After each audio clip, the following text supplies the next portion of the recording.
It's so dark. Jeez. I look dark. Dark. I don't know what that's about, but good morning.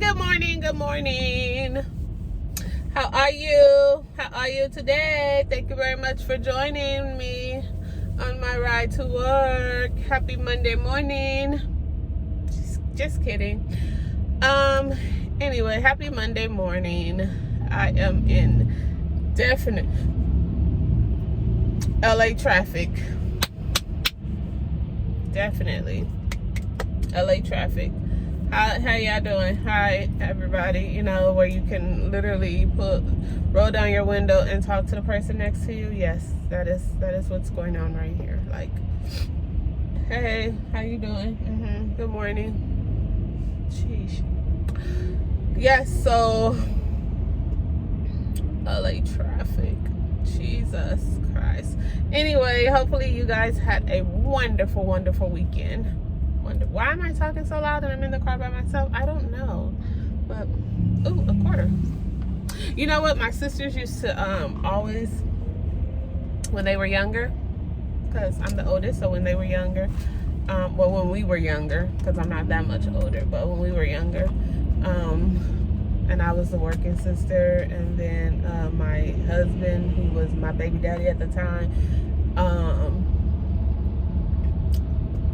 I don't know, we would just be having change. So my sisters would get in the car and they would just start looking in the cup holder, because you could find like $5 in change in there. Like, and they'd be like, oh, and you get it, and I'm like, okay. But yes, and right now I have a freaking whole thing of change, and that quarter change, like just a whole thing of change, and that quarter just reminded me, when I just seen that quarter on my passenger seat, that just reminded me of the time. You remember the time? Like, just reminded me that they used to do that. Get all my change out of my car and be happy about it. So my daughter had her dance show this weekend, and it went perfect. It was called Remember the Times, and they basically were playing, like, they played I don't even know why it was called Remember the Times, because we didn't get a bit of Michael Jackson until the closing act. The closing act was Michael Jackson. But I don't know. That's just what it was called, Remember the Times. And it was good. I mean, it wasn't as good as the previous one. I guess the music selection, I would say, wasn't as good as the previous one. But it was alright. It was what it was. And we can't complain about that. Downtown.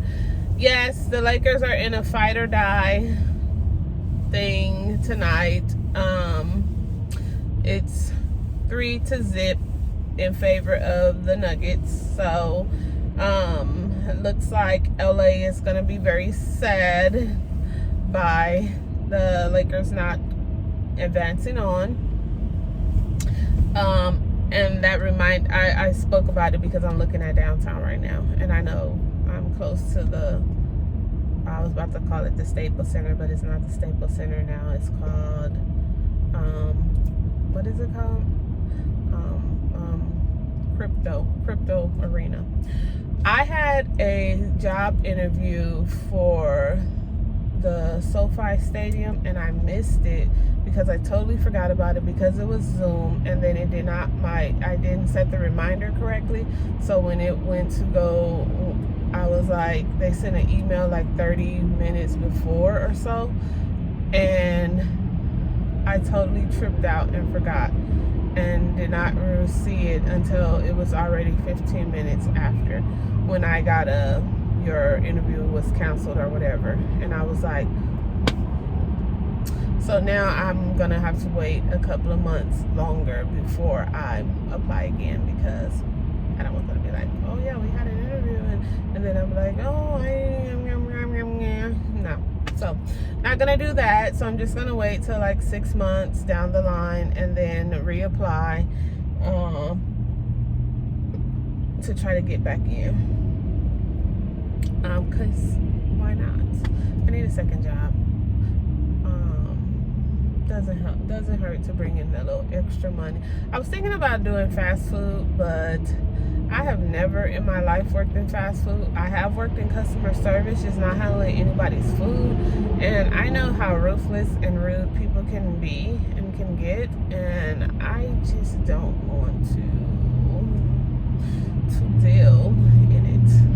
Like, not even a little bit. I'm not even joking. Like, I've never wanted to deal in freaking fast food. Like, thank you. That's never been my thing. And not because I think I'm too good for it, or not because of any of those type of reasons. Like, I will work if I need to work. Oh wow, his vehicle says Black Power. If I need to work, I need to work.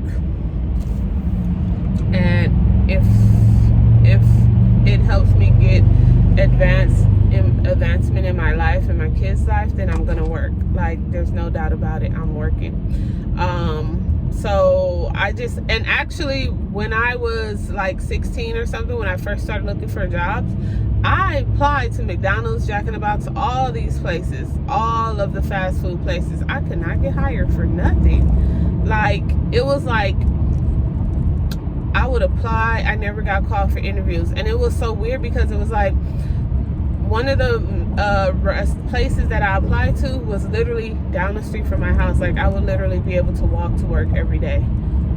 So just the thought of them not hiring me and me being able to walk to work, you know, it was just weird. So I don't know if I was filling out the application wrong. I don't know what I was doing wrong, but I never got hired. So it's not to say that I was too good to work at a fast food restaurant, because it wasn't, because I was willing to work. I'm the oldest of 9 kids. 9 kids, 2 parents. So that's 11 people in the house. We needed money. Like, superly needed money. So, you know, I was trying to find jobs. Like, you know, there was no getting whatever you want or getting, you know, these elaborate gifts for just being a child. There was none of that in my family. Like, we had to, you know, my parents had to work hard, so they had to instill in us the thought of working hard as well, because there was a lot of us. So I learned at a young age to appreciate things. So when I did get summer jobs or whatever, I learned at a young age to appreciate everything that I had, and I learned at a young age to work. Now, one of my issues was getting too comfortable in a job and staying far too long, staying on longer than I should have, and not, you know, being willing to move, because, you know, you get comfortable. Thing of being comfortable is you get comfortable, you don't want to move. You get comfortable, you're like, oh, I'm here. This is my job. This is where I'm going to be for the remainder of these years. I get paid this amount of money. If I work hard with this company, I can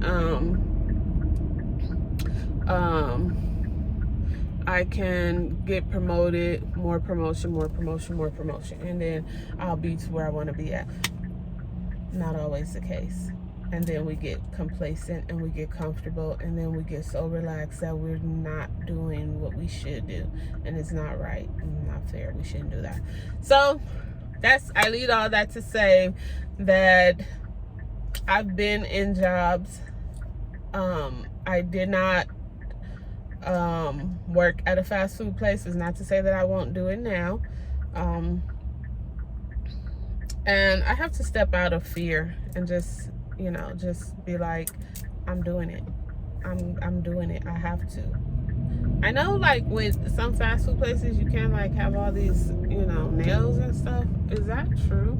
I thought I heard that. Well, of course, because you're handling food unless you're just a cashier.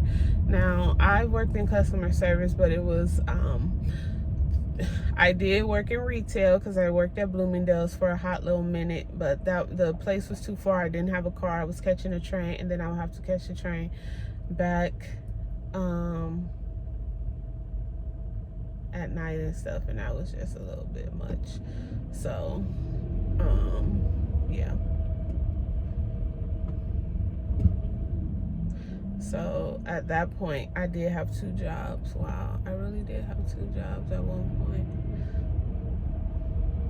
2 jobs. I don't even think I stayed at Bloomingdale's long enough to get a freaking check. They had to mail my check to me. I remember that too, because I did not stay there long because it was so far. And it was a lot of work. Like, retail is a lot. Well, back then it was a lot, especially at those high-end fashion stores. That was a lot. I was like, get somebody else to do it, because it was a lot to me. It was a lot. And I was just like, this is a lot. Like,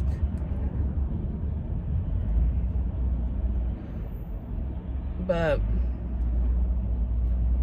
so I worked there, and then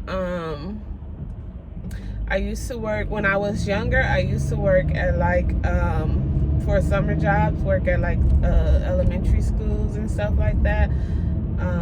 You know how wow, you guys are so great. You know how not elementary.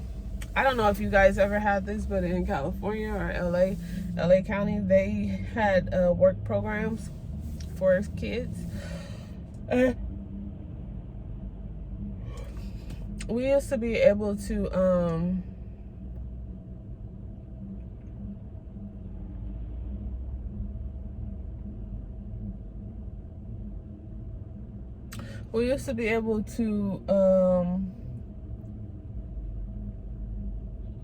work at little places like schools, little daycare centers and stuff like that.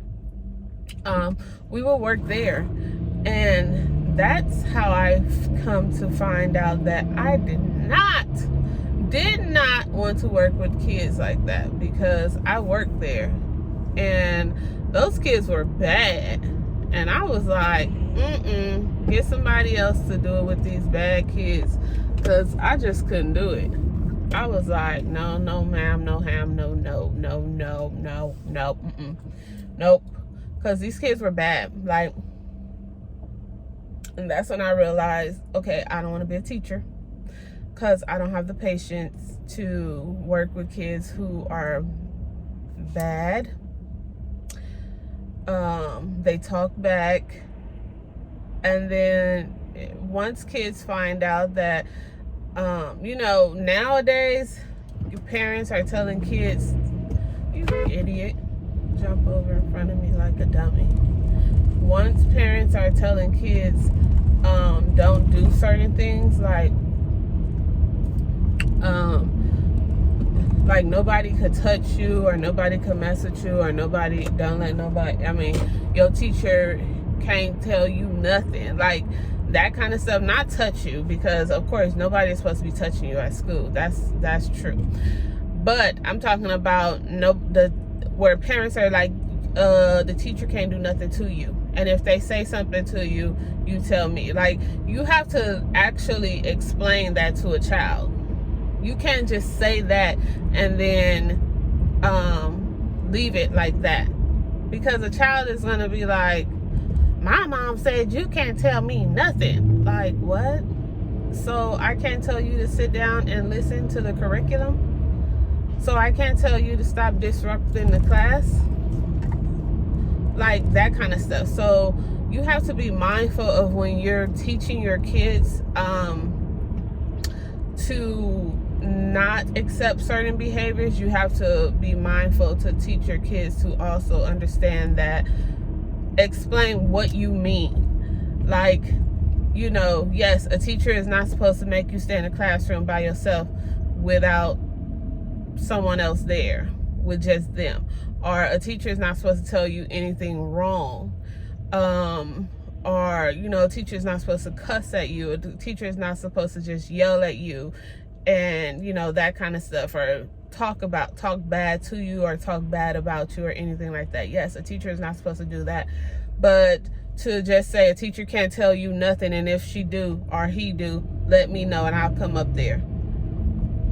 So in a child's mind, if I say, put your phone away, or I'm gonna confiscate it for the remainder of the day, you won't get it back.